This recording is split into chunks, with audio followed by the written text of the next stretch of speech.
So there's, off the top of my head, there's 5 new spells that are going in there. There could be 6, but off the top of my head, I'm going to say 5. And they're explicitly kind of grittier, more gruesome spells. One of my favorites is called Consume Mind, which is where you literally eat the brain of a creature. And then after you've done so, I think for an hour, you can recall things that it knew in life. So if you don't want to, if you're not a conversationalist and you don't want to speak with dead, but you're feeling a little bit hungry, why not consume mind instead? And then you don't have to have a conversation. You can just think what you need to know, which is great for wizards who might want to cast Disguise Self at the same time, and then just pretend they're that person.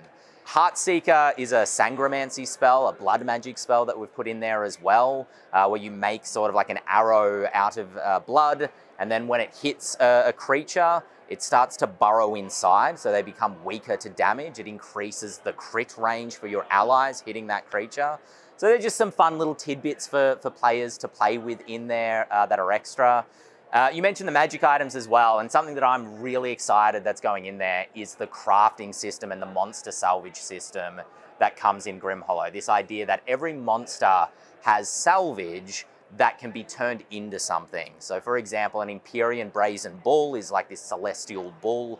If you slay it, you can take its hide and then craft that into plate mail that makes you resistant to fire damage and radiant damage. Oh, I love that. And every monster has some form of salvage. A Candlelight Demon, which is a demon that's summoned when you light a candle, that's specially prepared. If you take the wax of that candle after the demon's been banished, then you can use it as an oil of sharpness on any weapon.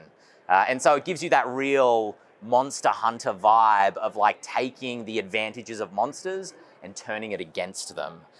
Some of the items tie back into items that are already on D&D Beyond, and some of them are unique to Grimhollow that we crafted for the setting for Monster Salvage. So there's a couple of new ones in there as well, but every monster has salvage that can be taken from it and either crafted into something or used for a specific purpose. And that's part of the fun. If you do run the adventures, levels 1 through to 20, you can be upgrading your gear as you go through each one because you're slaying the monsters in each level and upgrading yourself as you go through.